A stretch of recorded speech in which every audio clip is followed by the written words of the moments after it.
Buenas tardes, señores presidentes y vicepresidentes del Ateneo de Triana, señor alcalde de Puente Genil, señoras y señores, amigos todos. Inmersos ya en esta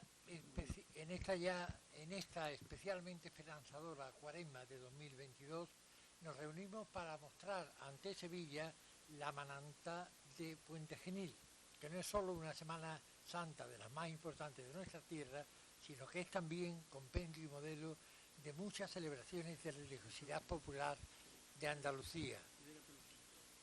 ¿No se ve?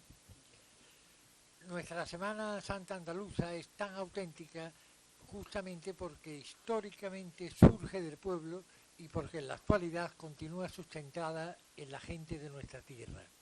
Siempre equiparado lo popular con la sapiencia y lo trascendente. La religiosidad de Andalucía gira en buena medida en torno a la Semana Mayor, con enorme trascendencia y autenticidad. Por eso es muy injusto referirse a la religiosidad popular menoscabando su importancia, como hacen algunos que incluso se atreven al propio tiempo a presumir precisamente de religiosidad.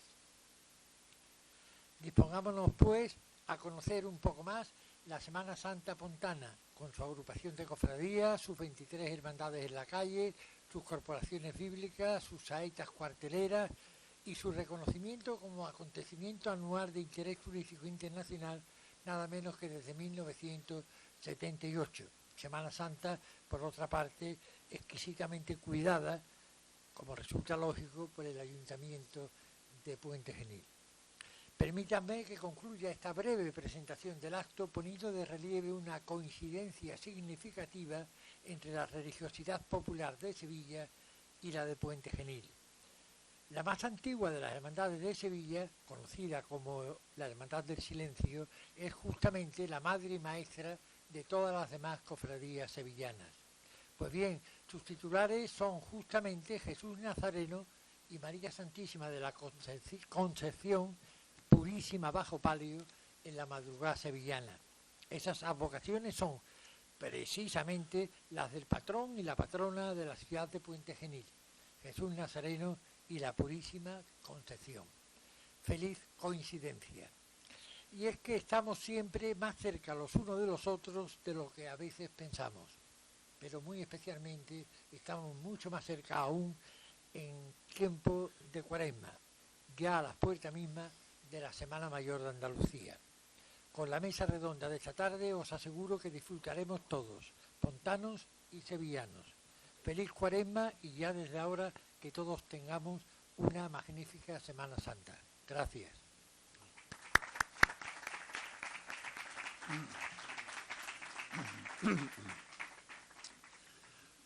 Buenas tardes a todos. Primero decir que es un lujo tener a Puente Genil hoy en Sevilla, no solamente la parte municipal que corresponde a mi querido amigo y alcalde, primer edil, don Esteban Morales, Mariano Jiménez, también nos trae la luz un poco del mundo para estar con nosotros, Juan Valdés, la mejor pintura, lo de Lino Pino, de los grandes y además presidente de la Cátedra de Pintura del Ateneo, tanta gente importante, también Juan Ortega, Rafael, Javier, bueno, estamos en familia, pero aquel que llegue a Puente Genil de la mano de alguien, como yo llegué de Miguel Jiménez, vibra con cada lugar que encontramos. Te lo quiero enseñar todo en un minuto. Puente Genil es un mundo aparte, porque son auténticos hombres y mujeres que trabajan sin fronteras. Puente Genil se le quedó chico. La primera luz eléctrica estuvo allí, el primer escaparate estuvo allí y hoy ese pequeño escaparate de una ventanita ilumina el mundo desde el trabajo, desde el esfuerzo de más de 600 personas que están allí trabajando tarde, día y noche para que esa logística funcione y a la vez que eso es muy complicado. Me llevó a los cuarteles, yo decía, ¿qué es los cuarteles? Los cuarteles. Estuvimos en la casa de Pansequito, que ahí está en el Degüello, de Fosforito allí en el Degüello, y confraternizamos con nuestro amigo Juan Ortega, nos enseñó los detalles de esa gran mesa larga donde se reúnen todos los cofrades y de forma ascética, distinta a lo que es la parte católica y cristiana, pues ellos tienen la parte un poco más abierta donde pueden disfrutar un poco de las comidas, de las hermandades y de las tertulias.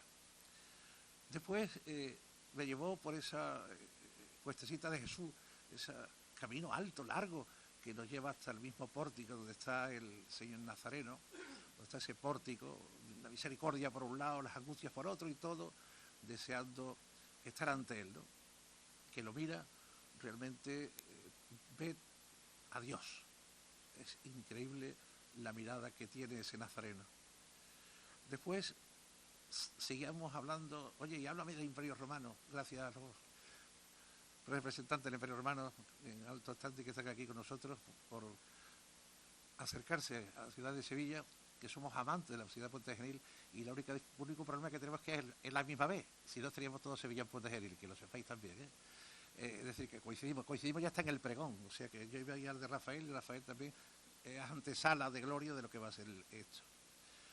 Agradecer, bueno, a todos los que estáis aquí, no vamos a hacerlo más largo, porque aquí hemos venido a hablar de Puente Genil, y nosotros desde aquí, desde la palabra de don Joaquín Gallardo, servicio señor y decano del Colegio de Abogados Emérito de Sevilla y presidente de la Cátedra de Derecho y Sociedad del Ateneo, queremos daros las gracias. Ahora la mano y la amistad nos viene de la mano también, valga la redundancia, de mi querido amigo Miguel Enrique Jiménez. Miguel, tuya es la palabra.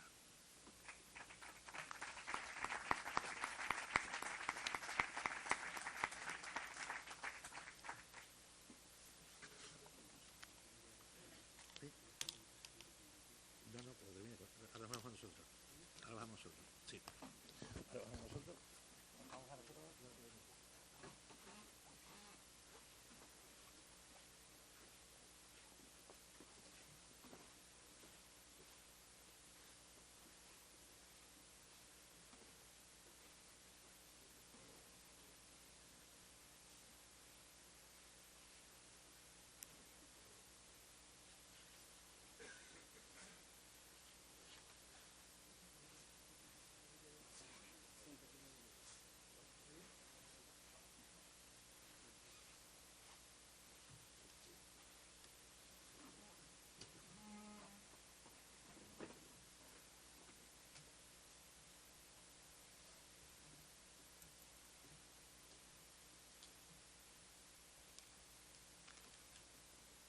Buenas tardes. Dedicamos esta jornada en Sevilla sobre la Semana Santa de Puente Genil a la memoria de nuestro querido hermano y amigo Manuel Gil Cosano, que el pasado 16 de febrero, a los 44 años, nos dejó inesperadamente para ocupar el asiento que tenía reservado junto a su padre en el coro celestial. Desde la cuna, su familia le inculcó el fervor a nuestro Padre Jesús Nazareno, patrón de Puente Genil, y el amor a la Semana Santa. Siendo muy joven, de la mano de su padre, Manolo se integró en la Escola Cantorum Santa Cecilia, de la que ha formado parte hasta el final de sus días. También perteneció a la Corporación Bíblica del Viejo Pelícano y fue cofrade mayor del Santo Sepulcro y María Santísima de las Lágrimas. Descanse en paz nuestro hermano Manolo. Ruego nos pongamos de pie y guardemos 10 segundos de silencio en su memoria.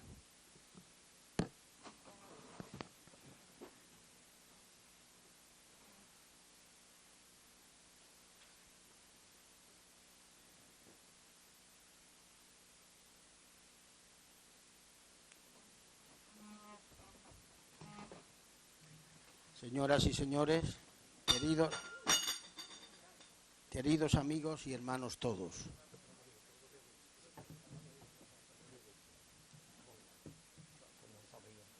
Me da mucha alegría ver este salón con caras conocidas de amigos de Sevilla y de Puente Genil. Mi saludo, el de Carlos vale para todos, no quiero volver a saludar por eso. Mi más calurosa bienvenida a todos. Quiero agradecer a mi presidente Carlos Valera su creatividad y el gran trabajo que ha realizado para que todo esté a punto y no falte ni un detalle. También les doy las más efusivas gracias al presidente Francisco Herrero y al gerente de la Cámara de Comercio, Salvador Fernández, y a sus colaboradores por cedernos este salón de actos. Hoy no pueden estar porque tienen un evento de flamenco, o sea, es imposible porque es de 700 personas. A título personal, como si de una exposición de motivos se tratara, comenzaré diciendo que de bien nacidos es ser agradecidos. El devenir de mi vida me trajo por suerte a Sevilla hace 18 años y Sevilla me cautivó desde el principio por su belleza estética, su cultura autóctona, sus fiestas, sus empresarios, su inteligencia emocional, su Semana Santa, la Feria de Abril y muchas cosas más. Pero sobre todo por el afecto, el trato familiar y las orientaciones que me han dado tantos sevillanos a los que ahora considero mi familia de Sevilla, que me recibieron con los brazos abiertos, me han enseñado a entender Sevilla y me han facilitado la integración en la sociedad sevillana y en su mundo empresarial, y han conseguido que a día de hoy este pontanés se sienta y sea considerado además sevillano, como pone de manifiesto su pertenencia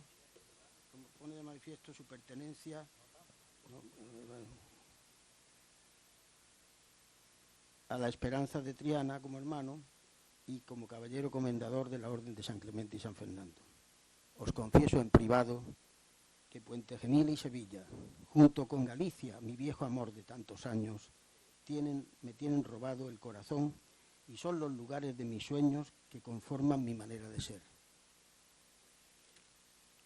A mi Puente Genil natal, cuna de mi familia, lo quiero de corazón. Es el guardián de mis recuerdos, de mis anhelos y el motor de mi vida. Me siento orgulloso de su espíritu emprendedor, de su desarrollo empresarial y, por supuesto, de su carne membrillo y su iluminación decorativa que han traspasado fronteras, llevando el nombre y el prestigio de Puente Genil a muchos lugares del mundo. La Semana Santa, su sin par Semana Santa, ha sido y es mi mayor debilidad. He crecido con ella y en la medida de lo posible he colaborado para hacerla mejor.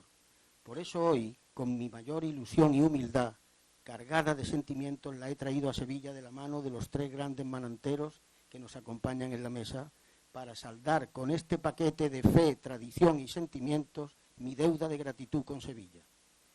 A partir de ahora me dirijo a vosotros como vicepresidente del Ateneo de Triana, promotor de esta jornada y moderador de los tres grandes pregoneros de nuestra Semana Santa, Juan Ortega, Javier Villafranca y Rafael Sánchez.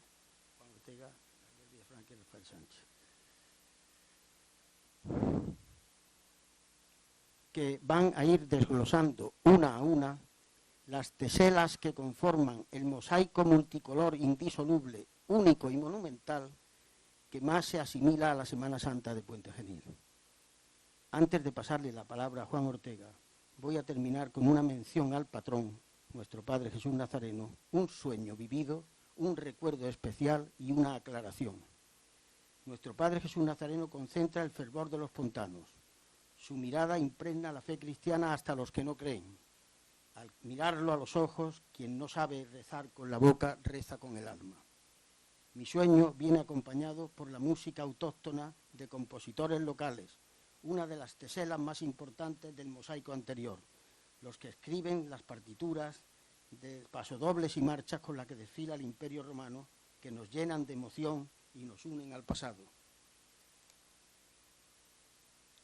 Sueño que voy vestido de rey Herodes Antipas, de mi corporación bíblica Judí, la degollación de San Juan Bautista, desfilando en procesión al ritmo que van los pasos, parando de vez en cuando en plena calle Aguilar la tarde del Jueves Santo.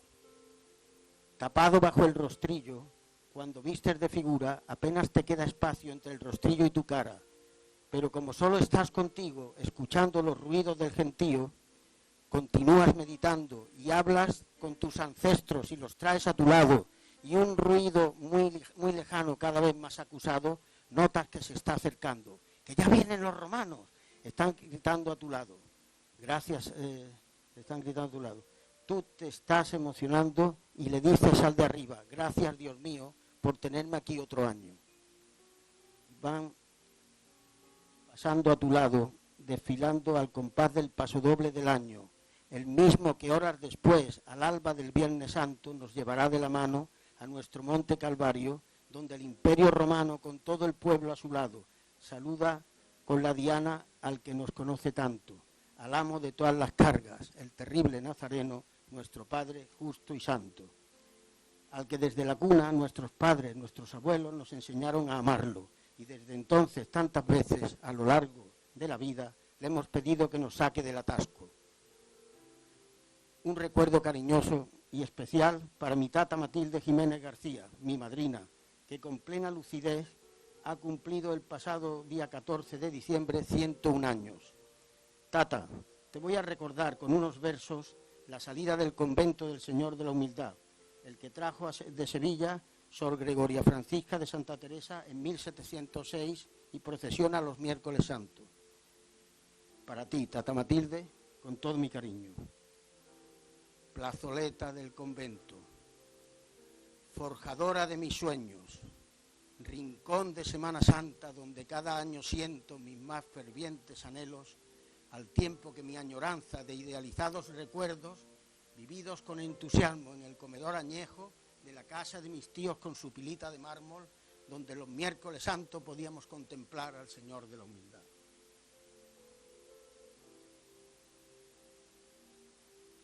Por último, una aclaración. He pronunciado la palabra manantero y quiero aclarar su significado.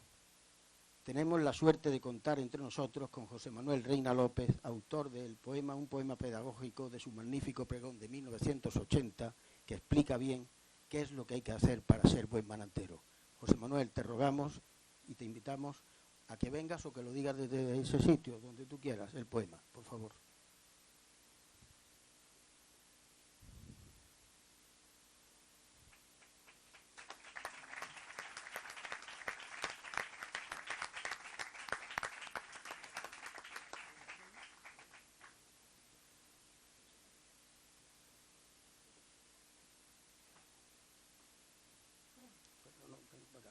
Yo me pongo detrás. Ponte aquí. En el atril, tiene el atril.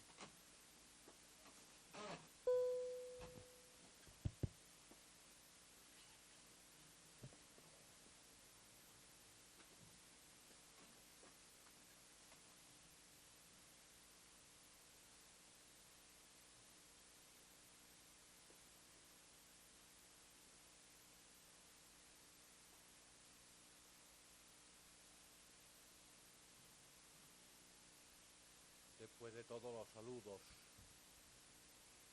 oigo bien desde aquí, ¿se oye? Después de todos los saludos que mis compañeros paisanos y sevillanos han hecho de todos vosotros, yo ya no digo nada, está todo dicho. De todas formas, le doy las gracias a Miguel por recordar al pregón aquel del año 80. El pregón donde hubo una poesía que decía qué hay que hacer para ser buen manantero. Porque el problema que yo tenía cuando tenía la edad de ellos, algunos de los chavales que están por aquí sentados, ¿eh? Es que yo ya tengo muchos años.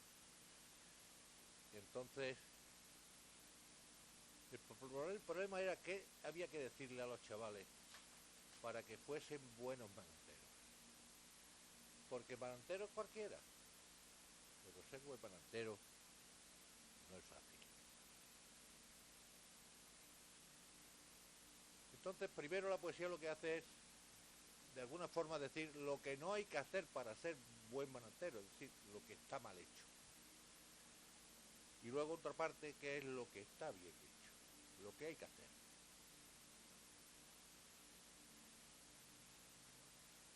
Y es así. Si me falla algo es la memoria.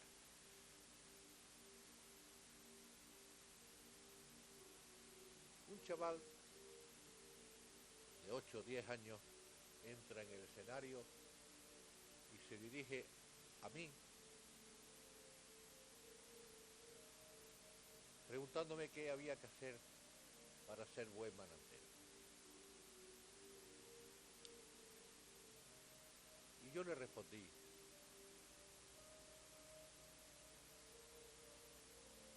Ser manantero, hijo mío, no es cantar como un poseso las últimas melodías de moda en ese momento. Ni siquiera cuartelera gritando con desenfreno y la voz aguardentosa de un borracho marinero.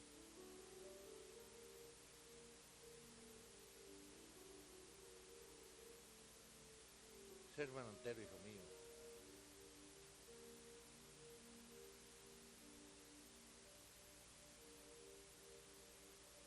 es abrir tu corazón.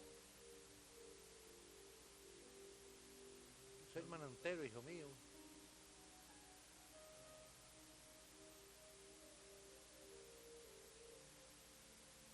es abrir tu corazón y en cada apretón de mano.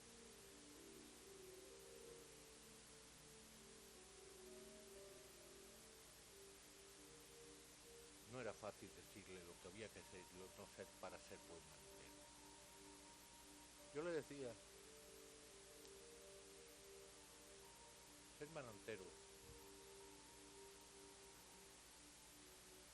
no es cantar como un poseso la moda, las últimas melodías de moda en ese momento, es cierto. Ni siquiera cuartelera, gritando con desenfreno y la voz aguardentosa de un borracho marinero.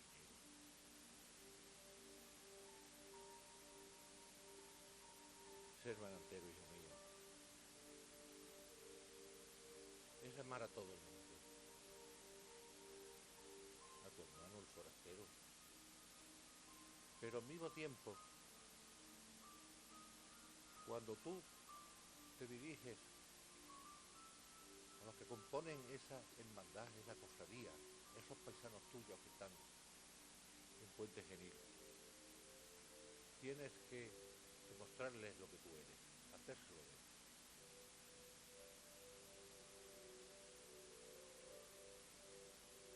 Y decía, viste los mismos repajes, sigue los mismos ejemplos que dieron a nuestros padres con cariño a sus abuelos.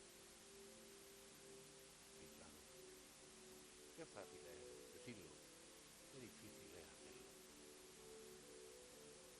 Pues sí, hermano, ser manantero, hijo mío, no es fácil, es difícil.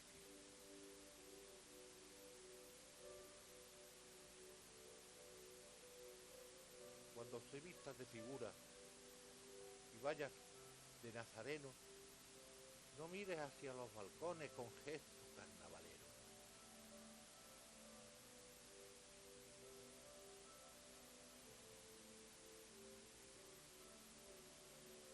Ser manantero, hijo mío, es algo mucho más serio.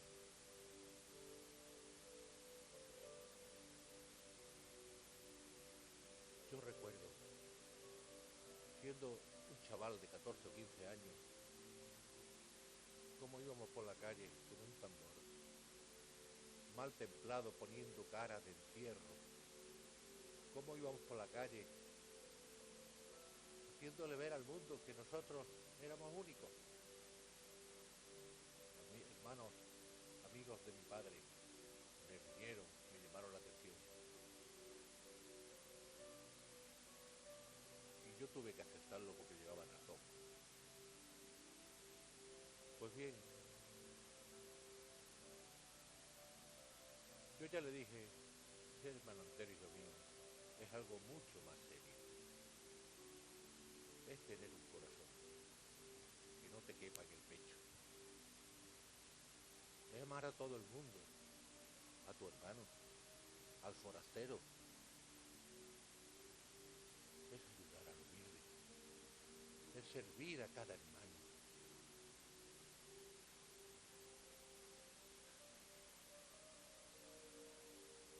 Cuando haya que ser alegre, como el agua de un juguetón arroyuelo, y llorar gotas de sangre al pasar el nazareno.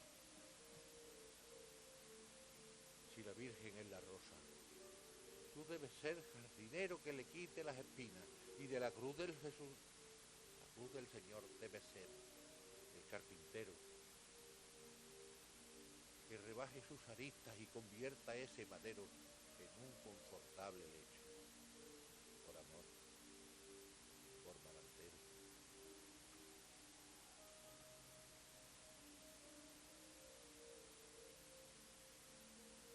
Sé humilde y sé cristiano.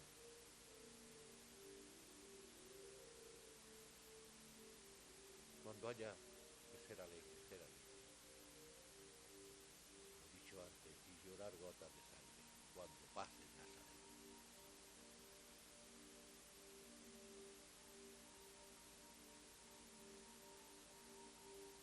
Respeta los manantiales en los que antes bebieron pontanenses que se han ido. Viste los mismos ropajes, sigue los mismos ejemplos que dieron a nuestros padres con cariño sus abuelos. Sé un guardián firme y fiel de la tradición del pueblo. Lucha por nuestra Mananta, en la sombra y en silencio. Sé un guardián firme y fiel de la tradición del pueblo.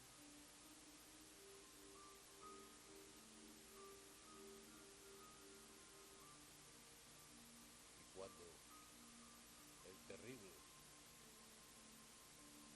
nuestro terrible, quiera llevarte con él al cielo, entra por la puerta grande y al que esté allí de portero, enséñale con orgullo tu corazón manantero. Viva mi Semana.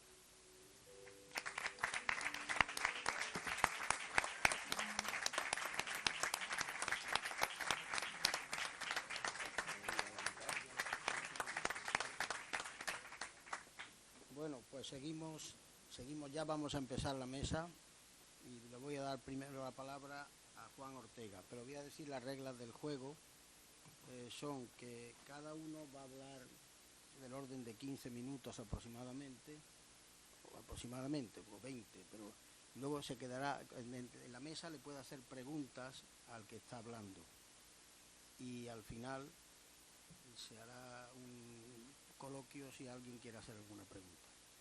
Juan Ortega es manantero ejemplar, es pregonero, es ahora medalla de oro del Ayuntamiento de Puente Genil, la máxima distinción, es conferenciante, es profesor, es la enciclopedia del alma de Puente Genil.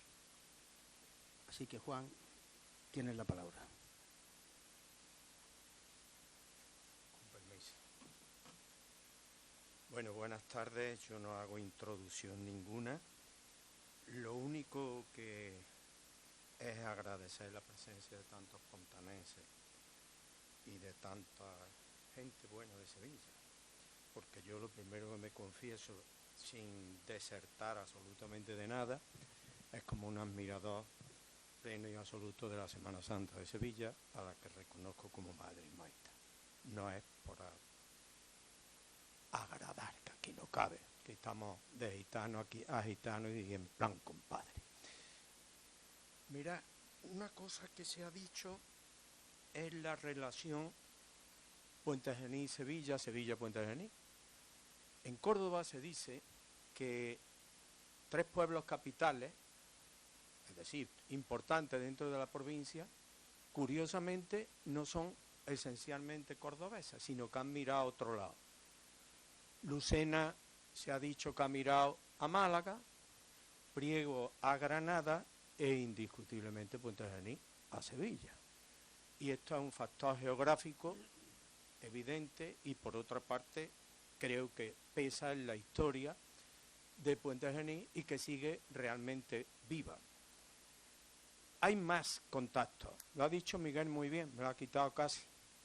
El Señor de la Humildad, y yo tuve una ocasión memorable, casi asaltando el claustro y rompiendo la clausura del que aquí llaman las Teresas en nombre popular. Estaba entonces la madre Sorinel, bueno, no voy, y acabar de algo que es una evidencia, una de las mejores imágenes, dicho por propios extraños de nuestra Semana Santa, el Señor de la Humildad y Paciencia, fue un regalo de Sevilla, llevado a través de una venerable, que es Sor Gregoria Teresa, que acaba de citar Miguel. Emparentado con la familia Queinojo, ahí vimos autorías posibles, la escuela de Roldán, Llegó allí porque había un convento de carmelitas desaparecido, y cuando se fue la madre volvió a Sevilla. Tiene dedicada una calle cerca de la avenida de la Palmera, aquí dentro del callejero de Sevilla, pues la dejó en Puente de Genil, para gloria de la Cofradía de la Humildad y Paciencia, que aunque se había constituido antes, pero la adoptó como titular, y hoy es una de nuestras cumbres, ¿no? Yo anduve también en la gestión y el apostolado de la Sagrada Cena de aquí de Sevilla, de mi buen amigo Ulises, de su tío, vamos, de Ulises Bidón, Antonio Bidón, que ha venido muchas veces allí a Puente Genil, pues fue adquirido con nuestra cofradía hermana. Se han ido restaurando y procesiones en Puente Genil.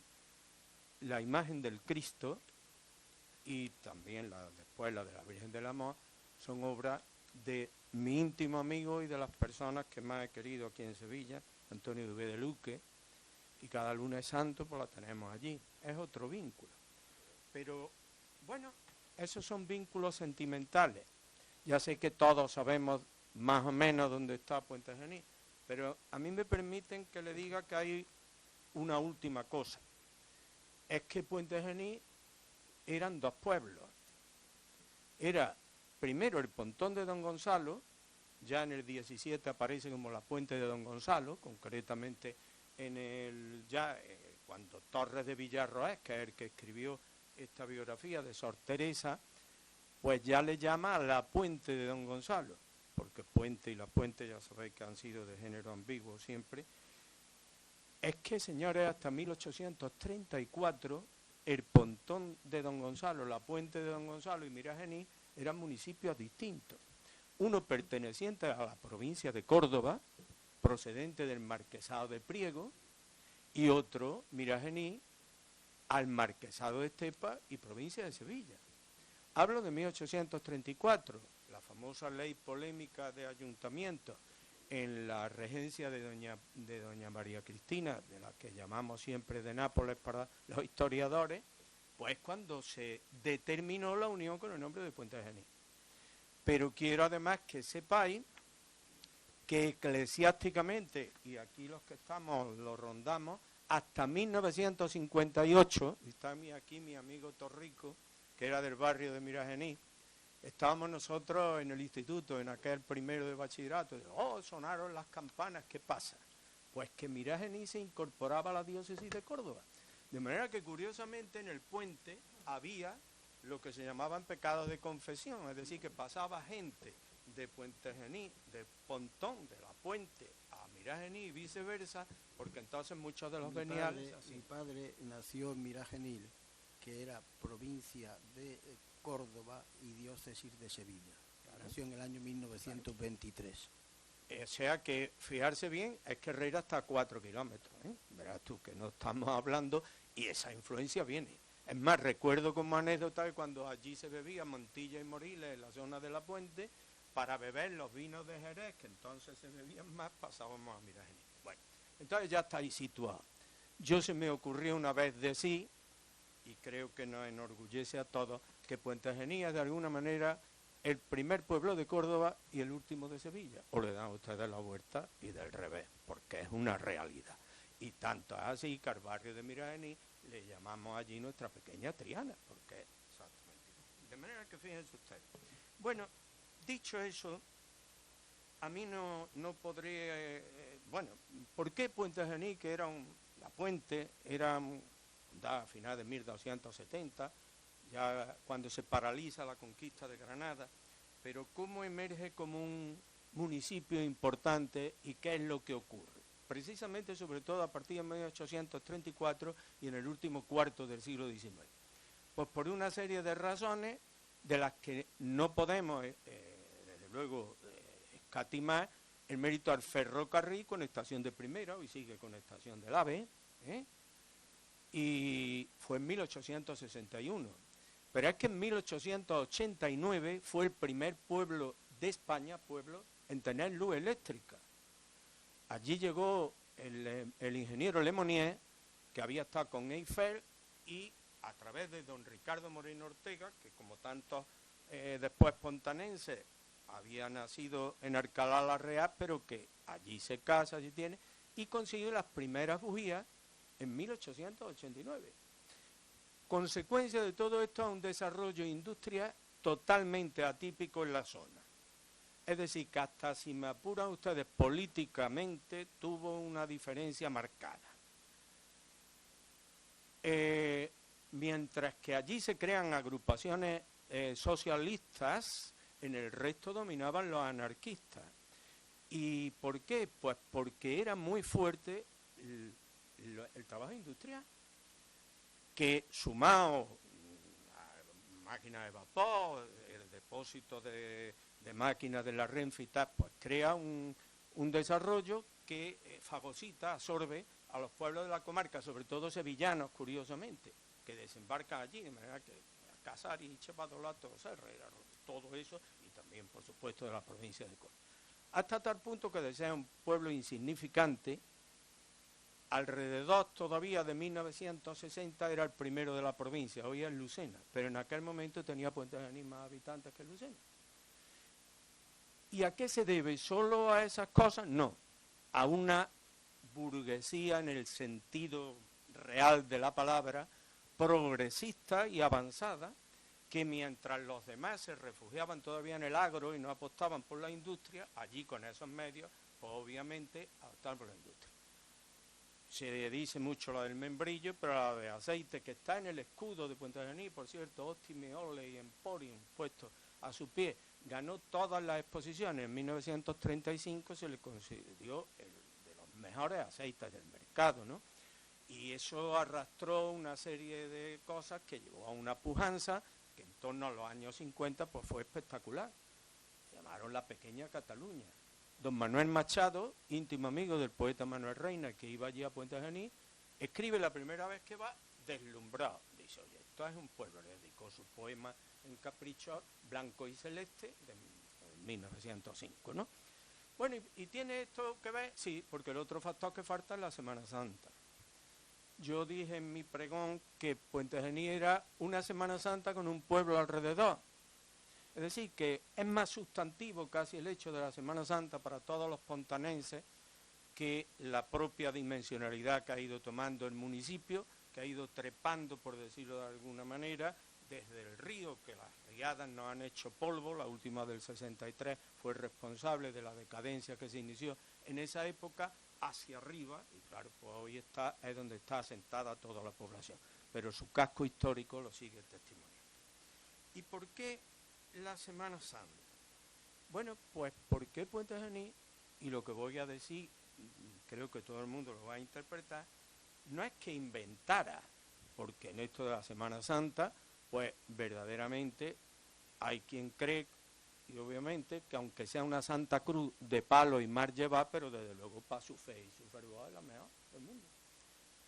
Ha sido capaz de crear, bueno, en cierta manera mantener, expansionar, fijar, pero de una manera férrea, hasta el punto de que alcanza tal hoy dimensionalidad que hablamos sin jactancia de una cultura propia, de algo que se ha ido marcando, como bien decía mi hermano José Manuel, de padres, abuelos, que se ha inculcado en la sangre. Yo he tenido amigos, y yo mismo puedo dar el testimonio, de los 4 hijos que tengo, y aquí está también mi mujer, que lo ha parido, pero que antes de apuntarlo en el juzgado lo hemos apuntado en la cofradía. Y eso es algo que es un galón. Y además no somos de una, ¿no?, sino que somos de muchas. Entonces, yo os voy a dar unas brevísimas pinceladas históricas de los orígenes. Orígenes, siglo XVI. Y está documentado, ¿no? O sea, que ahora hay, porque ha habido una expansión de la Semana Santa, que hay sitios donde es de ayer por la mañana, y que además tomar la referencia de Sevilla, me parece justamente. Ya saben ustedes que el Concilio de Trento, que transcurre entre 1545 y 1563, fue la que le acaba de dar el impulso, ¿no?, a las cofradías. A lo que se suma, después, ya en el 17, el esplendor del barroco y al mismo tiempo el reinado de Felipe IV, que para algunos es pintoresco, pero desde luego para todo lo que es popularidad y tal, pues fue un apoyo incondicional. Entonces, allí existen las que se llaman, hoy ya el panorama es distinto, cofradías troncales. Los desfiles procesionales tenían lugar el miércoles santo, el jueves santo, el viernes santo por la mañana y el viernes santo por la noche. Y las troncales, curiosamente, se constituyen 2 intramuros y 2 extramuros. No me detengo en el término y todos más o menos saben a qué me refiero. Los que estáis aquí de Puente Genil, lo que era la muralla pasaba más o menos por el santuario de nuestra patrona, la Inmaculada Concepción, y era intramuros lo que estaba dentro, y los demás, el Camino de Aguilar, por eso está la calle de Aguilar, donde estaba la ermita de la Veracruz y el santuario de San Cristóbal, después de Jesús Nazareno, extramuros. La primera que se funda es la de la Veracruz, cosa normal. Influencia, las órdenes religiosas, ya sabéis que fueron, si los jesuitas fueron los intelectuales, los franciscanos y los dominicos, pues fueron indiscutiblemente los que la llevaron. Allí franciscanos, llegó a haber hasta 3 fundaciones. Frailes mínimos, que eran de San Francisco de Paula, por eso por lo que hay tantos Franciscos de Paula en Puente Genil, y después, bueno, los alcantarinos que fundan y tal. Entonces, la primera cofradía que encontramos, como en casi todos los sitios, es la cofradía de la Veracruz. Podemos salir el Jueves Santo, podemos hablar en torno a 1530, es decir, en torno al primer cuarto del siglo XVI, que fue hermandad de sangre y de disciplinante, lo cual se puede acreditar en la pequeña ermita que se ha mantenido contra viento y marea, con el cuadro de los flagelantes, de los cuales hay 2 en España. Hace poco vinieron del pueblo este de La Rioja, no recuerdo, San Vicente de no sé qué y tal, hay 2, y esta representa los flagelantes, ¿no? El pueblo, curiosamente, allí en Puente Genil los llamó los valientes, de las disciplinas tan fuertes que se daban, por eso si no siempre es Jueves Santo. Estas cofradías troncales añadieron otras hermandades. Por ejemplo, en esta pues fue la de la Santa Cena, fue Jesús Preso, la cruz como es natural, la columna y tal, y una virgen que estaba llamada Dolores de Veracruz. La segunda cofradía troncal que encontramos, también pues, esta intramuros, es la del Dulce Nombre de Jesús, que absorbe y acaba englobando a la de la Soledad y el Santo Sepulcro. Y curiosamente, lo digo porque en Sevilla sé que existió también, allí hubo un tiempo, en 1673, la Escuela de Cristo, que precisamente estuvo adherida un tiempo a esta del Dulce Nombre. Bueno, estas podemos hablar en una horquilla de tiempo porque se han perdido muchos documentos, en 1540, un poquito, celebraba un descendimiento y agregó hermandades de las que hoy la Virgen de las Angustias, tal. La Cofradía de la Caridad fue en el Hospital de los Santos Reyes, intramuros también, en la calle Don Gonzalo, que es la principal en Puente Genil, hoy desaparecida, desapareció, salió fuera del culto en 1890, que era la Cofradía de la Caridad, que pasó a ser la de la Humildad y Paciencia, y cuando llega esta imagen portentosa, aunque ya tenían otra, hay un punzonado curiosamente en plata, que era la antigua, pero pasa a ser la titular, también con hermandades insertas. Salía el miércoles santo, está el lavatorio, el huerto, tal, casi como se mantiene. Y la última, la de Jesús Nazareno, que se funda en 1595. En 1595, en el nefasto 2020, cumplía el 425 aniversario, y en este año de la esperanza y de la ilusión, el 400 aniversario de la imagen soberana del patrón, que llega en 1622 y del que están celebrando los actos. Bueno, ¿cuáles son las singularidades que aparecen? Porque es esta cofradía la que la introduce, fíjense ustedes, curiosamente la más tardía.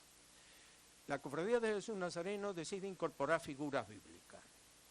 Decir que las figuras bíblicas fueron inventadas o creadas en Puente Genil es una tontería soberana, ¿no?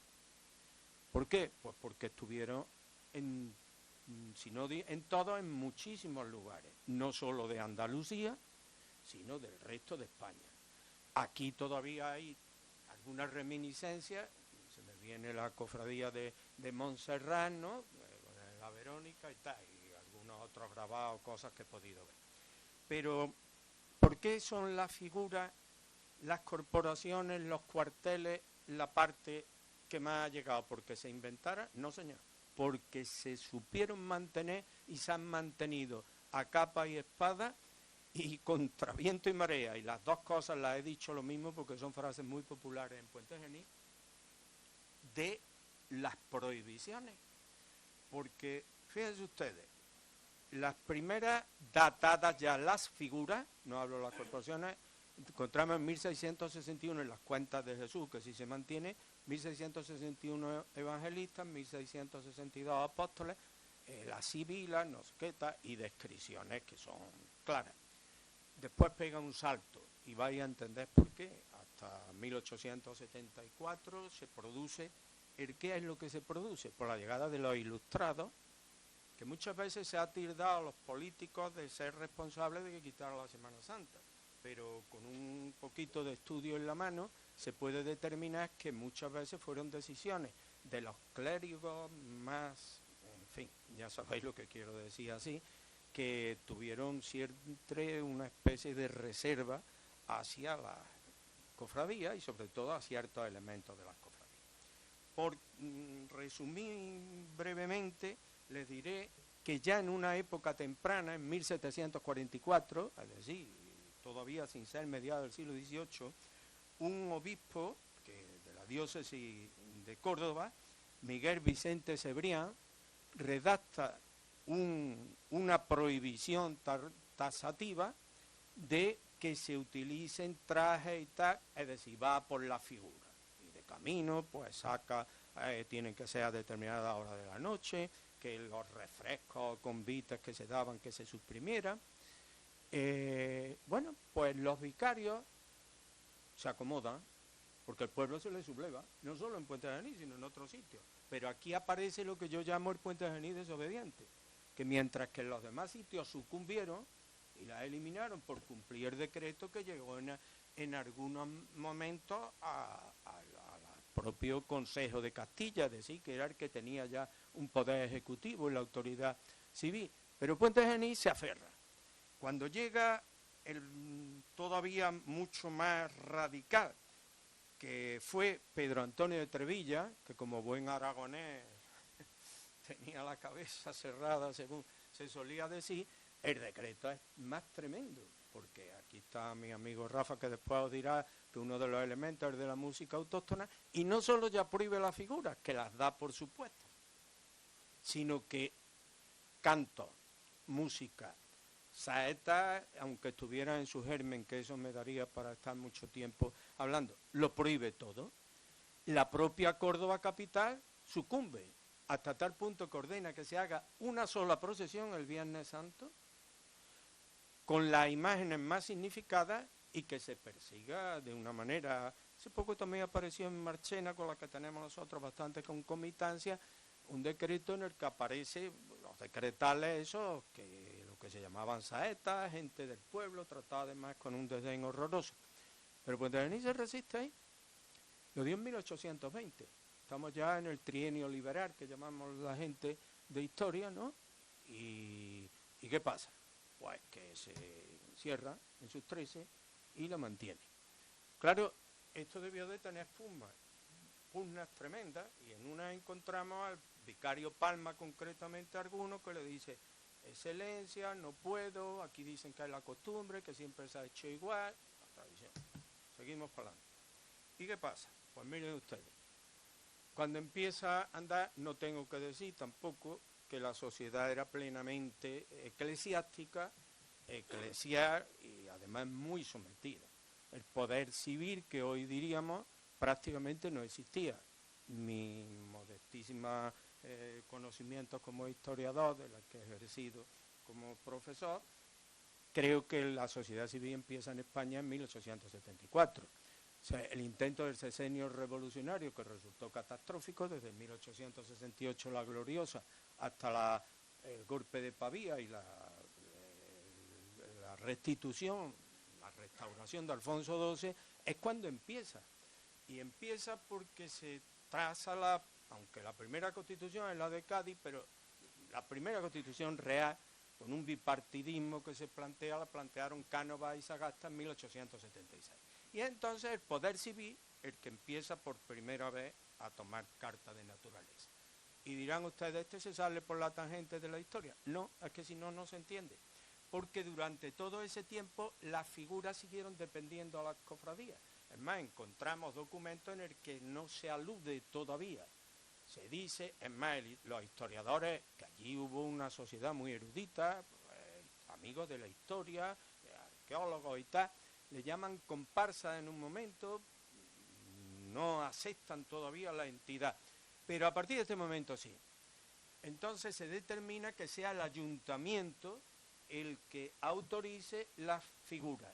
Y esas figuras empiezan a articularse en sociedades cívico-religiosas, utilizo una expresión moderna, aunque no es la que se utilizó todavía, no se llamaban corporaciones, que son independientes, ojo al dato, y que agrupa una serie de personas que con una figura bíblica quieren engrandecer y dar brillantez a la Semana Santa, pero ojo, son independientes. Tanto la figura bíblica como el Imperio Romano, que en 1871 se unen los dos grupos que había de Pajizo Colorado, aquí su presidente, sin algo me equivoco, pero si tú me metas. Y bueno, ¿qué pasa? Pues que a partir de ese momento encontramos rápidamente que algunas se constituyen ya, 1880, virtudes, no sé qué tal, y empieza entonces una floración enorme. Bueno, eso tiene sus vaivenes, los cuales me salto, y yo lo último casi que les voy a contar es qué son esas figuras bíblicas, habéis visto por ahí, y alguien puede pensar que eso es, como alguien dice, una desorganización bien organizada, una organización desordenada. No, nada de eso. En Puente Genil existen 4 clases de figuras, las voy a decir rápidamente. Las figuras pertenecientes al Antiguo Testamento, que recogen desde Adán y Eva hasta los profetas. De manera que en la procesión del Viernes Santo por la mañana, que es la que salen todas, que el Jueves Santo salen algunas y el miércoles, pero y el Domingo de Resurrección, claro, es la representación del resucitado.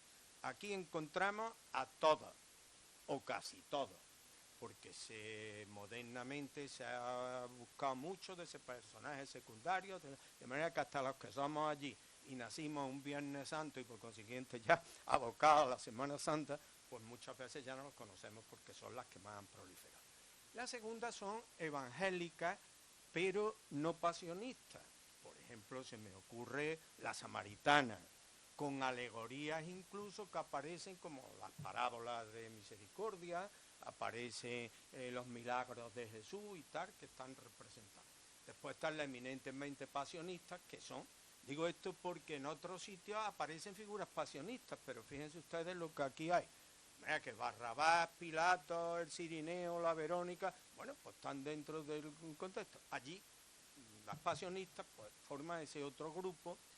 Y luego encontramos una interesantísima y que hablan mucho probablemente de los orígenes de esos autos. Hubo de Navidad, de Pasión y después propiamente de sacramentales, porque aparecen alegorías, es decir, fe, esperanza y caridad, las virtudes teologales, virtudes cardinales, los dones del Espíritu Santo, incluso personajes legendarios, como el judío errante, ese que algunos dicen que le negó el agua cuando iban huyendo a Egipto y que luego, bueno, aparecen las sibilas, que fueron muy importantes, sobre todo la de Cuma.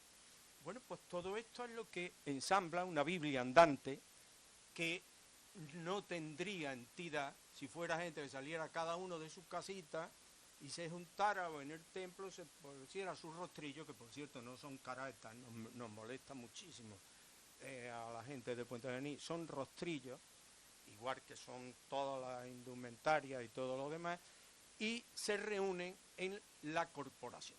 Entonces, ¿qué es la corporación?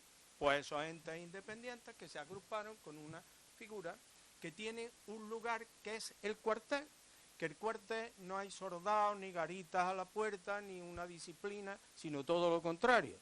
La palabra cuartel, que muchos amagaron, yo puedo demostrar y lo demostré, que es de la denominación antigua de las ciudades, se dividía en manzanas y cuarteles.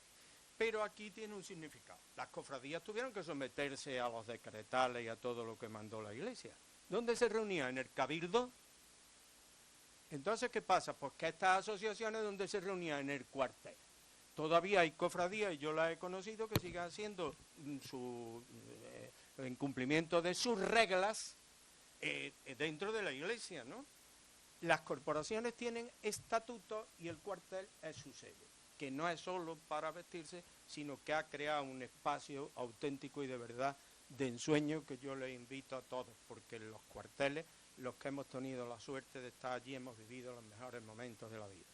Allí no se va a beber, como dice la gente, aunque se bebe y se come, que yo tengo muchas veces que preguntar que a dónde no, por cierto. El cuartel es un ámbito especial, no me puedo detener.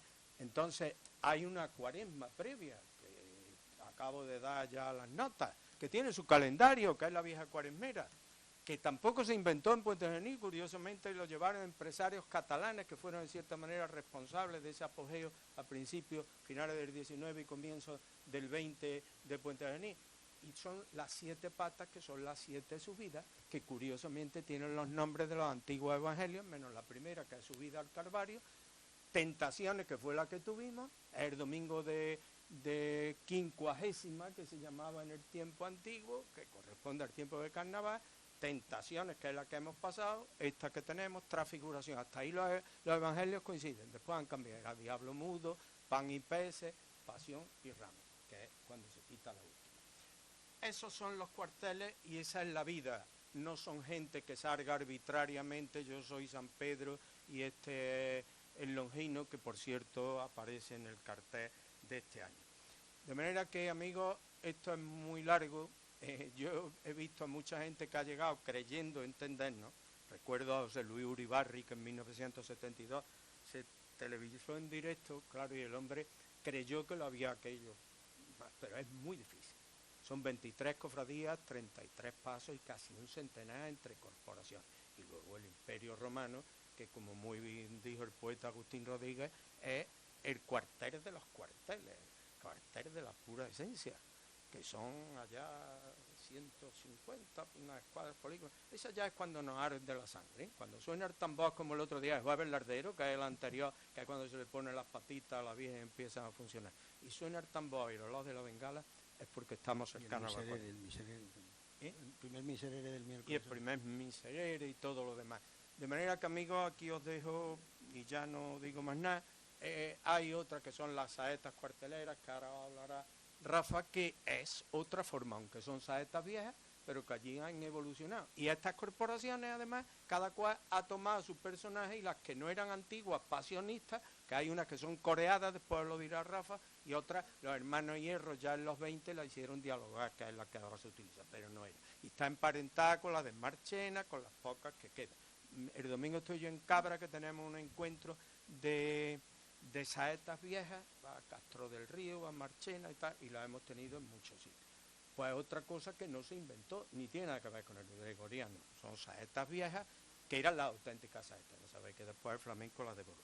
Muchísimas gracias, perdonad que haya, no sé si corrido mucho o si me he extendido, pero bueno, como los que estáis aquí sois tan amables, y yo estar en Sevilla es como estar también en mi segunda casa, os agradezco mucho y dejo a mis compañeros, amigos y hermanos. Muchas gracias. Bueno, Juan,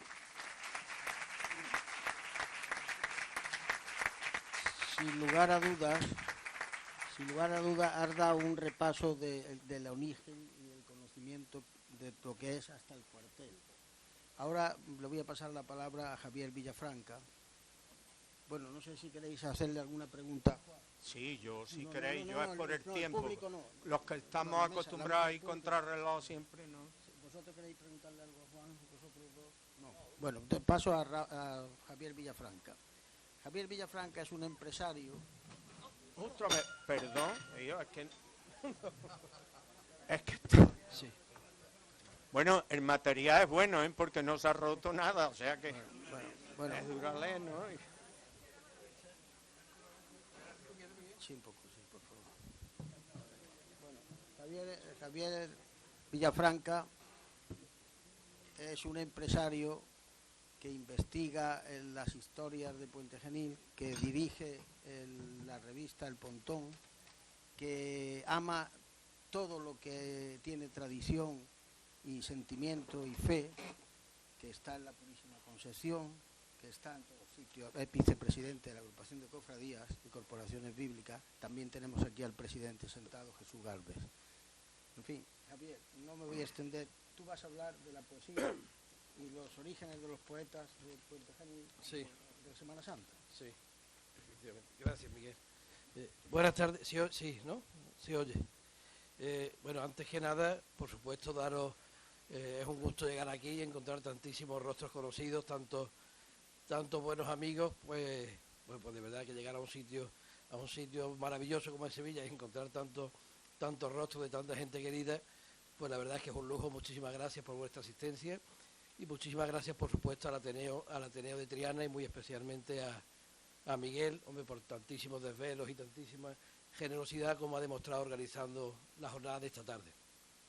Mirad, Puente Genil nace como pueblo y empieza a poblarse en torno a un puente y a un viejo molino a finales del siglo XV.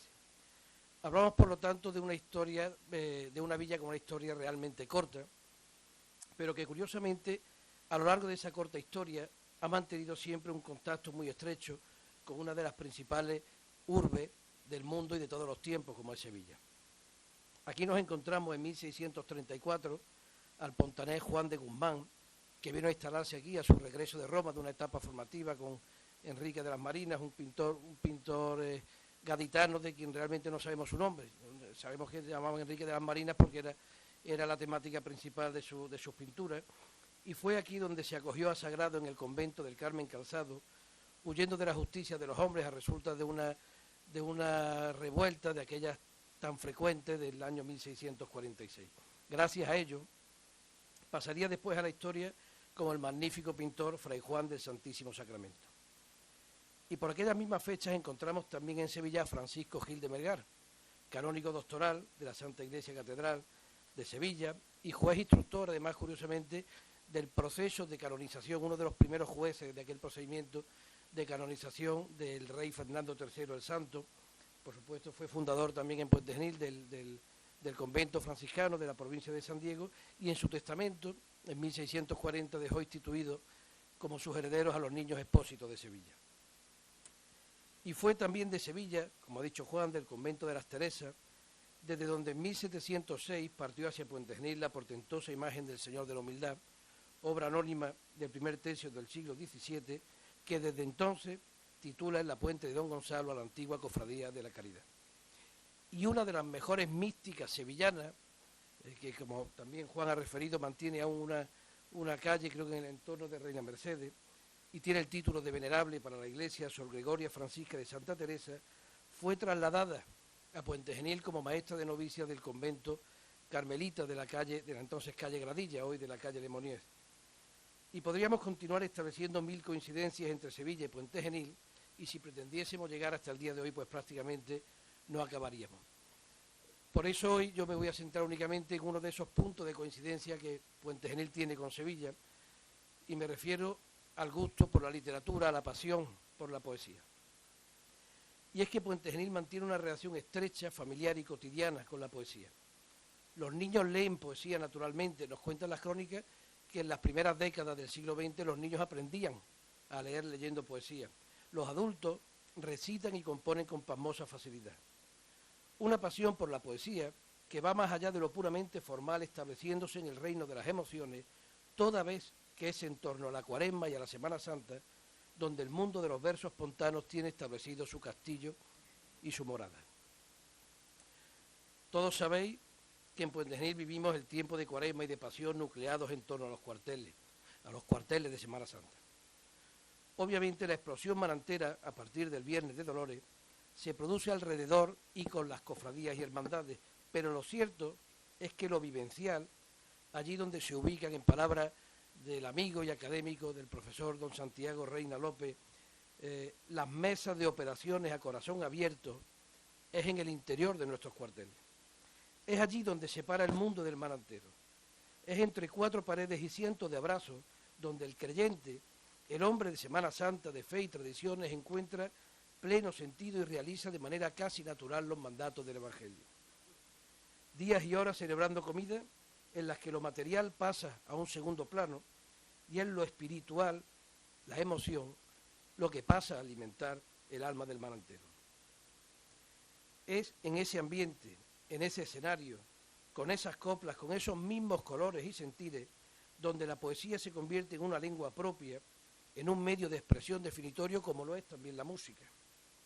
Los hermanos dialogan compartiendo coplas, saetas cuarteleras y poesía.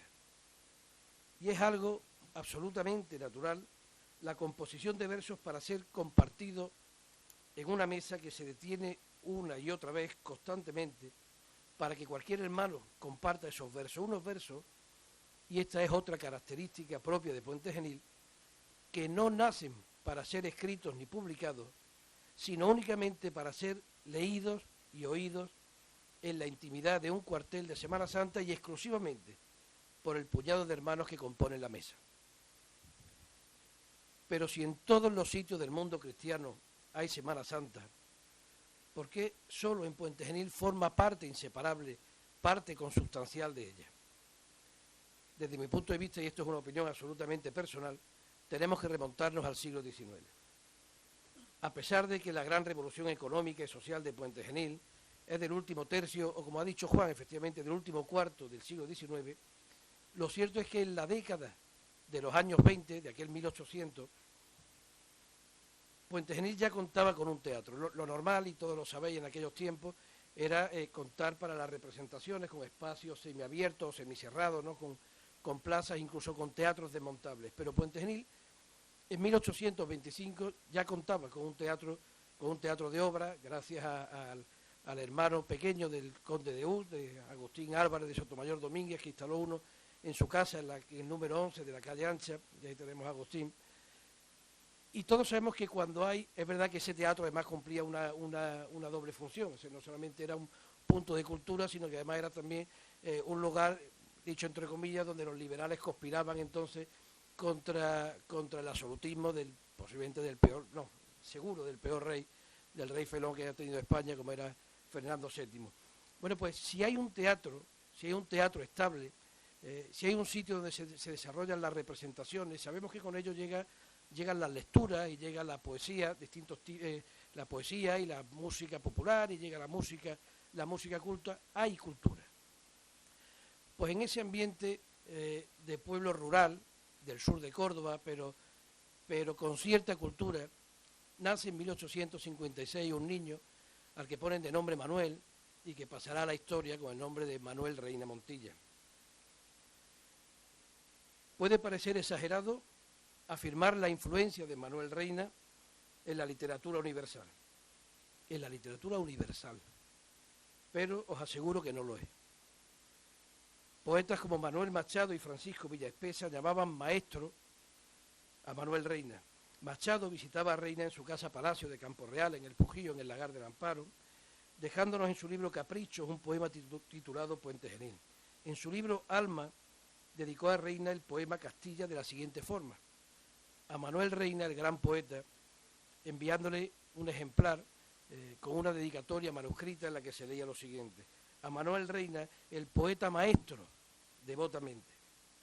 También Villaespesa escribió en su libro Intimidades, que envió al poeta de Puente Genil, lo siguiente: al maestro Reina, con la admiración sincera de su entusiasta Villaespesa. Tenemos aquí presente a José Manuel, que es bisnieto del poeta Manuel Reina. Efectivamente.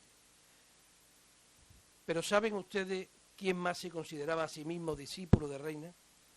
Pues nada más y nada menos que un premio Nobel de literatura, a quien todos ustedes conocen y que escribió, entre otras muchas cosas, un librito delicioso al que puso por nombre Platero y yo. El propio Juan Ramón Jiménez reconocía haber seguido los pasos de Reina y haberlo tenido como maestro en su época de juventud. Hay investigadores que han documentado muchísimos paralelismos en dos de los libros de Juan Ramón, Ninfeas y Almas de Violeta, con la obra de Manuel Reina. De hecho, esos dos libros, junto con el poema Remembranza y otro libro más titulado Rimas, están dedicados al poeta de Puente Genil. Y la dedicatoria de este último es elocuente: al ilustre maestro Manuel Reina, con toda la admiración y el cariño de su amigo, Madrid 1902.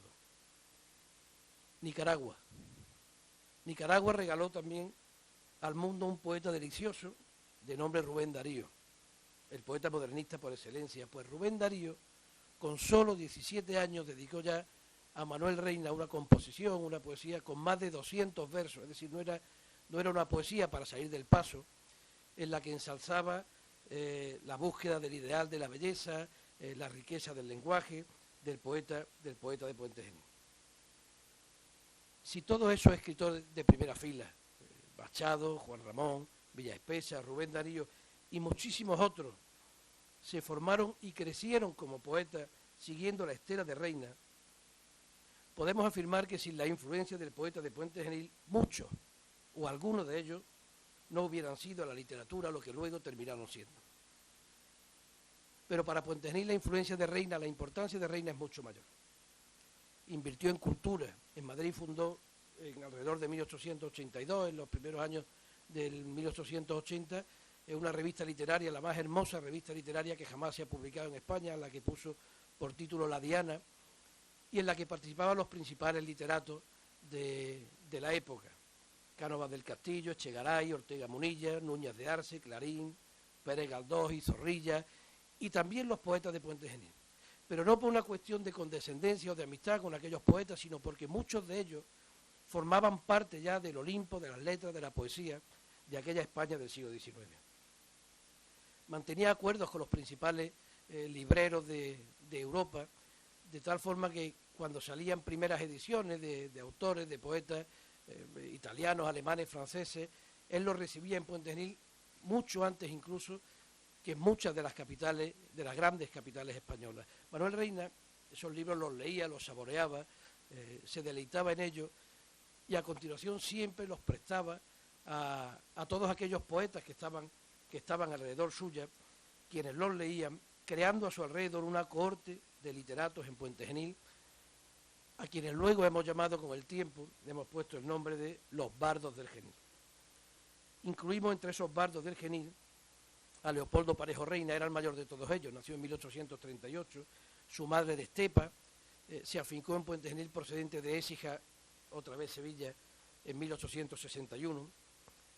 Antonio Aguilar y Cano, primer cronista oficial de la villa, registrador de la propiedad en distintos lugares, y por nombrarlos de la provincia de Sevilla, en Marchena y en Estepa. Su hijo, Agustín Aguilar y Tejera, también poeta, mantenía excelentes relaciones y amistad con los poetas sevillanos de aquel tiempo. Se casó con una marchenera, Ana María Valero, y ofició de testigo de boda el viejo maestro de las letras sevillanas, Luis Montoto. Rodolfo Gil, director de la Escuela Nacional de Idiomas, y a modo de curiosidad o anécdota, siendo gobernador civil en Sevilla, fue quien validó los estatutos de constitución del Sevilla Fútbol Club. Miguel Romero, el padre de lo que hoy llamaríamos la poesía marantera, y José Contreras, periodista, escritor, gobernador civil, y dicen las crónicas que el mejor abogado de toda Córdoba. Pero es que la generación posterior a esta que he nombrado, de los bardos del Genil, en las que incluimos a Juan Rejano, a Pepito Cabello, a José Cabello, o a Manuel Pérez Carrascosa, o a tantos, todos crecieron enamorándose de la poesía y siguiendo al poeta de Puente Genil. Generaciones enteras de poetas y literatos en Puente Genil surgieron siguiendo la estela que dejó Manuel Reina. En Puente Genil solemos confrontar, no enfrentar, la figura de Manuel Reina con la del poeta Miguel Romero Carmona. Ambos son coetáneos. Miguel Romero nace en 1860, solamente 4 años después de Reina, pero sus vidas, sus trayectorias vitales, literarias, poéticas, no pueden ser más diferentes. Manuel Reina utiliza un lenguaje parnasiano y nos habla de fiestas en la corte, bebiendo ambrosía, y nos habla de las náyades y de las nereidas y de las copas de champán. Todo en él es belleza y elegancia. Miguel Romero, en cambio, es todo lo contrario. Es el poeta de los excesos, poeta popular y cercano que nos cuenta las cosas que ocurrían en su pueblo, en la plaza que estaba delante de su casa, en la Fuente del Chisme, en la Plazuela Lara, y nos habla de las comidas a las que asiste en la Judea, en el Imperio Romano o en los dones. Y nos hablan de su situación de necesidad, de imperiosa necesidad económica. Él dice que llegó a pasar hambre por su integridad, por oponerse, por enfrentarse y por denunciar pues muchas de las injusticias del alcalde de aquel tiempo y de parte de la élite local, y él siendo veterinario, pues cuando le retiraron los servicios tuvo que emigrar primero a Sierra Yegua, después a Herrera, otra vez Sevilla, y finalmente al Caracejo, en donde muere en 1916. Que corte, pero voy en tiempo, lo tengo cronometrado. Yo lo he cronometrado. Lo resumo. Con Miguel Romero no bebemos champán ni ambrosía, como lo hacíamos con Reina, sino vino fino de Moriles. Y no nos habla de fiestas en palacios, sino de comida en los cuarteles o en el campo de algún amigo o de una celebración de San Marcos, siempre con exceso de comida y de bebida. Y sin embargo, Miguel Romero es un hombre de una sensibilidad extraordinaria que lo convierte en un poeta extraordinario. Sus poesías, sus coplas de carnaval son de lo más variadas. Es capaz de arrancarnos una carcajada con el sermón de San Marcos o la cagomanía y al mismo tiempo componer los versos más hermosos que jamás se han dedicado a Jesús Nazareno, a Puente Genil, a la Virgen de los Dolores, y produce unas coplas de Semana Santa que más de un siglo después seguimos cantando abrazados y emocionados. Y es capaz de utilizar sus versos para crear los piropos más bonitos a Puente Genil y a sus mujeres que nadie haya escrito jamás. Y una balada, la balada de las campanas, que Rafa hace unos 3 años, quiero recordar, volvió a musicar a partir de las antiguas partituras que pone, créanme, los pelos de punta. Quiero deciros con esto que Miguel Romero es un poeta festivo, sí, pero al mismo tiempo íntimo, nostálgico y elegante. Un poeta con mayúsculas. No quisiera que nos quedásemos en la idea de que Miguel es un poeta únicamente festivo y de exceso, porque no lo es. Miguel Romero y Manuel Reina y Miguel Romero, dos poetas colosales rodeados de una cohorte de poetas, amigos y literatos que marcaron un camino para la poesía en Puente Genil.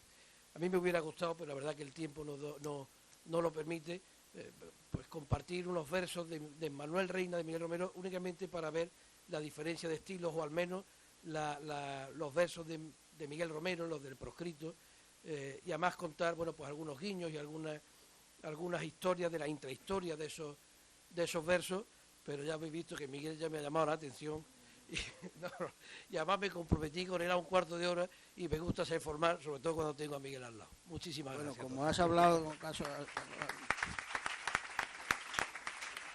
hablado de Manuel Reina, yo me voy a atrever, y del vino, que se bebe vino, voy a atrever de Manuel Reina una poesía sobre el vino.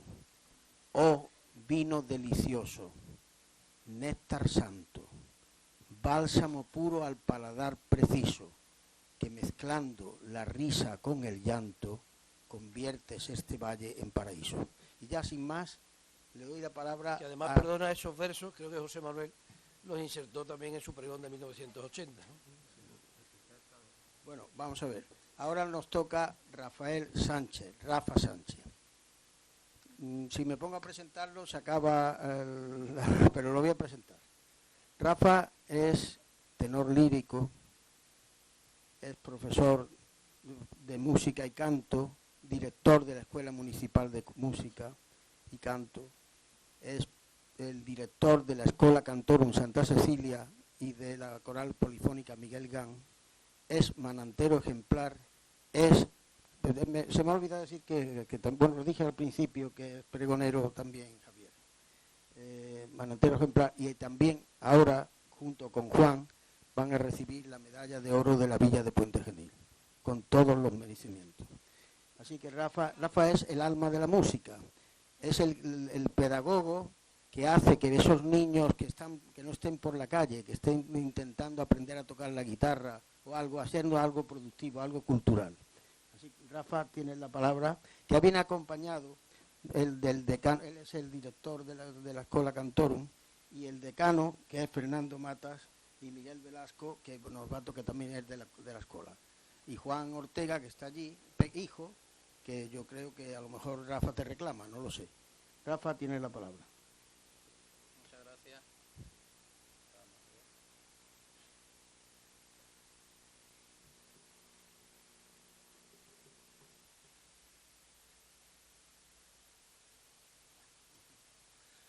Bueno, muchas gracias a todos. La verdad es que después de mis compañeros de mesa, con su erudición, pues ¿Se oye?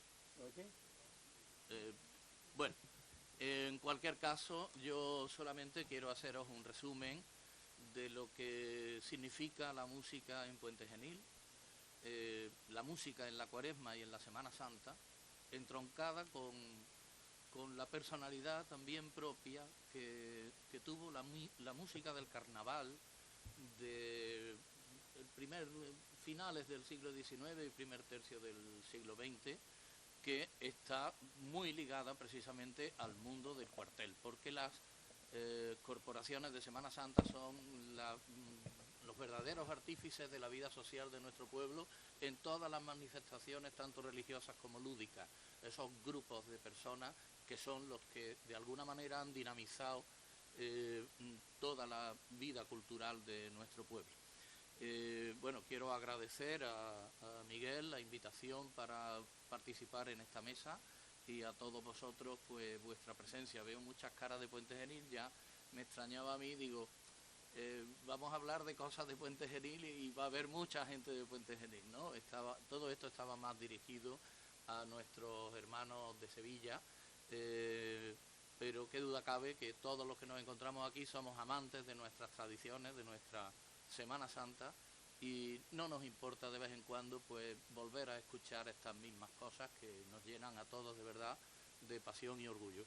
Y como muestra un botón, y me gustaría empezar cantando, poniendo un ejemplo de una copla de carnaval. Yo creo que la copla que resume de verdad la idiosincrasia de Puente Genil en ese mundo del cuartel, en esa vida social en la que no se distinguen ni clases, ni ideas políticas, ni nada de nada. Es una copla de 1895 que nos va a servir de inicio. Además tenía Miguel muchas ganas de que la hiciéramos y la compartimos con vosotros. Como hay gente de Puente Genil que seguramente la sabe, pues os invitamos a que nos acompañéis. Esta copla se llama Un pueblo muy especial. Miguel.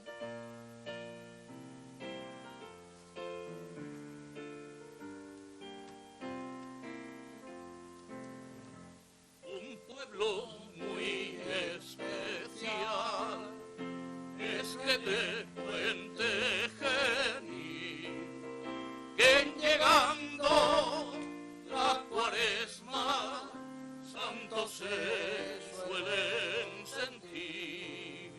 Un pueblo muy especial este de Puente Genil, que en llegando la Cuaresma santos se suelen sentir. En quinarios, sermones y letanías pasamos en la gloria 40 días. Llegando el Viernes Santo no hay que dudar que hasta los socialistas van a alumbrar. Si a las procesiones llega un forastero, lo visten de Herodes o de espinaquero. Si Maura viniera lleno de fervor, vestido de picorucho, también tocaría el tambor.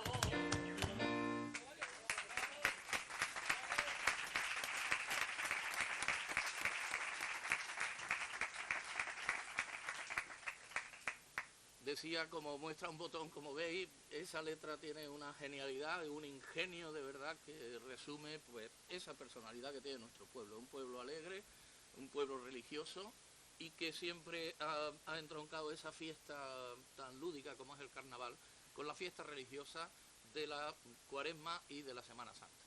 Bueno, como a mí me toca hablar de la música, como todos sabéis, la música siempre hay que dividirla en dos grandes bloques. que después volverán a hacer otros 2 y, en fin, y ya pues iremos subdividiendo todo lo que pueda hacer. La música, históricamente, hay que dividirla entre música profana y música religiosa. Nos vamos a quedar, ya hemos puesto un ejemplo de música profana de Puente Genil, autóctona de los carnavales de 1895, y nos vamos a quedar con la música religiosa. Y dentro de la música religiosa, pues tenemos efectivamente las 2 manifestaciones musicales en las que los 2 troncos en los que se divide la música, que es la música instrumental y la música cantada.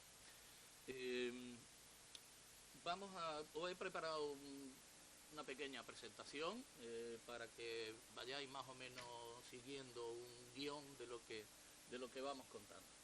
Como he dicho, la música cantada, la música instrumental son las 2 manifestaciones. Empezamos en la Cuaresma, y en la Cuaresma es donde se produce, digamos, la verdadera devoción dentro del templo a nuestras imágenes. No tiene ningún sentido sacar una imagen bendita a la calle en Semana Santa si no le rendimos culto antes en la iglesia. Con lo cual, durante la Cuaresma se van produciendo los cultos cuaresmales. Y Puente Genil tiene una gran riqueza de cantos religiosos dedicados a todas nuestras imágenes. La Cuaresma se vive intensamente tanto en los cultos cuaresmales en la iglesia como en el cuartel y en la calle. Y en todos estos lugares pues acontecen las siguientes, digamos, manifestaciones. En los cultos se interpretan a diario. La Escola Cantorum a partir de mañana tiene 3 misas diarias y, en fin, así es toda la Cuaresma, desde hace 3 o 4 semanas que empezamos. Son coplas y plegarias dedicadas a las sagradas imágenes a las que se les rinde culto. Desde el Concilio Vaticano II, como sabéis, cambió la liturgia, y anteriormente a todo esto, porque vamos a empezar a hablar de coplas compuestas en el siglo XIX, cambió la liturgia, pero antes diariamente se le rendía culto a las imágenes con el rezo del Santo Rosario, con la lectura del ejercicio del quinario, triduo, sextenario, novena, en función de la imagen a la que se rendía culto, y por último el sermón que daba el sacerdote, terminando con los rezos y cantos del Miserere y el Stabat Mater. Con el concilio, pues lógicamente esto cambia, y hay sacerdotes que nos visitan en Puente Genil, que vienen a los cultos, invitados por las cofradías, y que les parece una aberración, un anacronismo que nosotros mantengamos todavía ese culto a la imagen, porque la misa lo sustituye todo, y entonces después de la misa ya no tiene ningún sentido que se hagan coplas ni que se hagan oraciones especiales para la imagen. Nosotros lo hemos mantenido, sé que hay pueblos donde también se han mantenido, pero Puente Genil, como digo, tiene una gran riqueza en este tipo de composiciones musicales. Bueno, siguiendo con lo que es la vivencia de la Cuaresma, dentro del cuartel y en la calle, indistintamente, se van a interpretar saetas cuarteleras que, como ya ha nombrado mi querido hermano Juan Ortega, saeta cuartelera que es autóctona de Puente Genil, aunque esté entroncada con otras saetas llanas de Andalucía, pero que tiene su peculiaridad y tiene su musicalidad especial y que la diferencia de otras. Saetas coreadas, que también es algo que es autóctono de Puente Genil, es decir, una letra de saeta, pero en lugar de cantarla un saetero o hacerla dialogada, como suele ser la saeta cuartelera, pues se canta a coro. Es una peculiaridad que tiene también la música de Puente Genil. Se cantan las mismas coplas que se les dedican a las imágenes dentro del templo durante los quinarios, se cantan también en el cuartel y por supuesto también en la calle. Y también una costumbre que de unos años para acá, yo no soy muy partidario de esto, pero bueno, sé que reina y que impera en el mundo de los cuarteles, que adaptarle unas letras a marchas de procesión que han sido escritas para bandas de música. Y entonces pues ha habido también una proliferación en este sentido de letras que se han adaptado a marcha y las cantan mucho la gente de los cuarteles. los hermanos, ¿no? Entonces es lo que he titulado como Marchas Cantadas. Y otra manifestación que tenemos, que tampoco es que sea nuestra, como nosotros hemos sido un pueblo de acoger muchas costumbres y convertirlas en nuestras. El Rosario de la Aurora, los cantos del Rosario de la Aurora, pues como en todos los sitios donde esto se hace, son cantos de campanilleros. Es algo que tiene una versificación, una métrica muy especial. Y en Puente Genil pues llegó precisamente de Castro del Río, porque la zona de la subbética cordobesa es muy asidua a los cantos de la aurora. Pues a finales del siglo XIX estamos hablando, es que el último tercio del siglo XIX es la época de florecimiento cultural de nuestro pueblo. Pues llegaron desde Castro del Río unas músicas a las que se le fueron adaptando las letras del Rosario de la Aurora y se cantan tradicionalmente pues todos los años a determinadas imágenes. Este próximo domingo de transfiguración, pues todos los años cantamos un Rosario de la Aurora a la Virgen de las Angustias. Bueno, no me quiero... Aquí tenéis una fotografía del 97, cuando se cumplió los 10 años de la coronación canónica de nuestra patrona, de la Inmaculada Concepción, y le interpretamos el Rosario de la Aurora a todas estas personas que veis aquí. Vamos a centrarnos en esta primera época, que le llamo yo la época antigua, y de la que conservamos exclusivamente algunas coplas dedicadas al Santo Sepulcro, a la Virgen de las Angustias y a la Virgen de la Soledad. Y los compositores, el letrista es el poeta Miguel Romero, al que ya ha hecho alusión Javier, y el músico que compone las músicas para estas coplas es Miguel Gán, uno de los grandes compositores de... Está aquí, tú eres bisnieto, ¿no, Paco? Bisnieto de Miguel Gán. Nieto, o sea, su hermano era... Exactamente. Bien. Bueno, pues de aquí conservamos para mí las páginas más bellas y las que le ha dado sentido de verdad a lo que hoy día hacemos en la Escola Cantorum Santa Cecilia. Es un coro de voces masculinas que se fundó en los años 40, ahora, bueno, a finales de los años 30, ahora veréis alguna fotografía de este coro, y que se encarga de cantar y de mantener esas coplas tradicionales antiguas a lo largo de los años, todos los días de la Cuaresma, en todos los cultos de todas las cofradías, y de manera altruista. Es un coro que no cobra por cantar, ¿vale? Sencillamente porque lo disfrutamos y porque consideramos que es nuestra misión hacerlo. Me gustaría poner un pequeño ejemplo de una de las más bellas coplas que se mantiene de esta época, y del poeta Miguel Romero la letra y del Miguel Gán la música. Miguel, envuelto en blanco cendal, por ejemplo. Vale. Copla al Santo Sepulcro.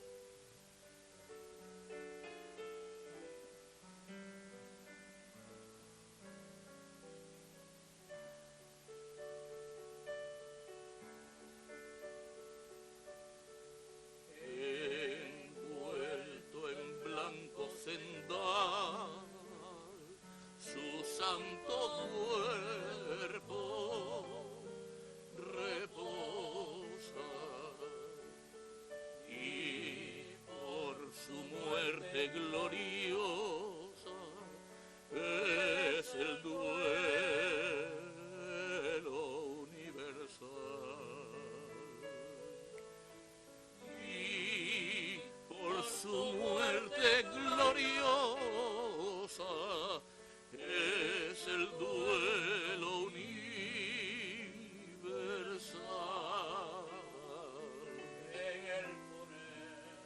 En el poner al concierto a tu bendita memoria. Los hombres tocan a muertos y los ángeles a gloria, y los ángeles a gloria.